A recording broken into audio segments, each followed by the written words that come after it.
क्या भगवान की स्तुति करने वाला स्वयं भगवान के समान हो सकता है? क्या भक्ति वास्तव में भक्त को ईश्वर के समकक्ष पहुंचा देती है? यदि हाँ, तो आज हम जानेंगे भक्तामर स्तोत्र के 10वें श्लोक का गूढ़ रहस्य जो भक्ति की पराकाष्ठा को प्रकट करता है। नात्यद्भुतं भुवन भूषण भूतनाथ भूतैर्गुणैर्भुवि भवन्तमभीष्टुवन्तः तुल्यः भवन्ति भवतो ननु तेन किं वा भूत्याश्रितं य इह नात्मसमं करोति।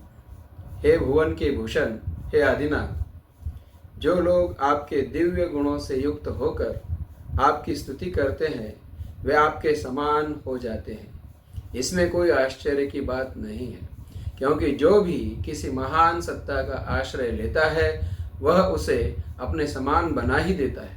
यहाँ मानतुंग आचार्य एक अद्भुत आध्यात्मिक सिद्धांत प्रस्तुत करते हैं, जैसा आश्रय वैसा आश्रित। जब जीव ईश्वर के गुणों का चिंतन करता है, आदिनाथ की करुणा, आदिनाथ की शांति, समदर्शिता, तो वे गुण धीरे धीरे उसके भीतर उतरने ही लगते हैं। जैसे अग्नि के पास बैठने से ऊष्मा मिलती है, जैसे गंगा में स्नान करने से पवित्रता आती है, ठीक उसी तरह वृषभनाथ का स्मरण करने से वीतरागता जागृत होती है। यह केवल स्तुति की बात नहीं है, यह अभ्यास और संगति का नियम है। जिस संगति में हम रहते हैं वैसा ही बनते हैं। जिन विचारों को हम बार बार दोहराते हैं वे ही हमारा स्वभाव बन जाते हैं। इसलिए जब मन लगातार भूतनाथ यानी वृषभनाथ के गुणों का चिंतन करता है तो भीतर का अज्ञान, क्रोध, अहंकार धीरे धीरे समाप्त होने लगता है।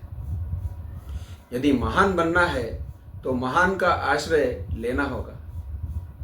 भक्ति केवल पूजा नहीं है, भक्ति रूपांतरण है। जब हम वृषभनाथ को पुकारते हैं तो वास्तव में हम अपने भीतर के भव्यत्व को जगाते हैं, और यही इस श्लोक का संदेश है। जो आदिनाथ का आश्रय लेता है वह भव्यत्व को प्राप्त होता है, यानी कि मोक्ष की प्राप्ति उसे होती है। व्याकरण के अनुसार इस श्लोक की रचना भ व्यंजन को लेकर हुई, जिससे ये दर्शाया गया कि भक्त अटूट भक्ति से स्वयं भगवान बन सकता है।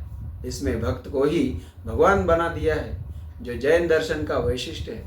साथ ही अनुप्रास अलंकार भी है, क्योंकि एक ही व्यंजन का योग्य अर्थ में अनेकों बार इसमें प्रयोग हुआ है।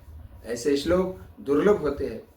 संस्कृत साहित्य की गरिमा बढ़ाने वाले ऐसे श्लोक और स्तोत्र का हमें गर्व होना चाहिए।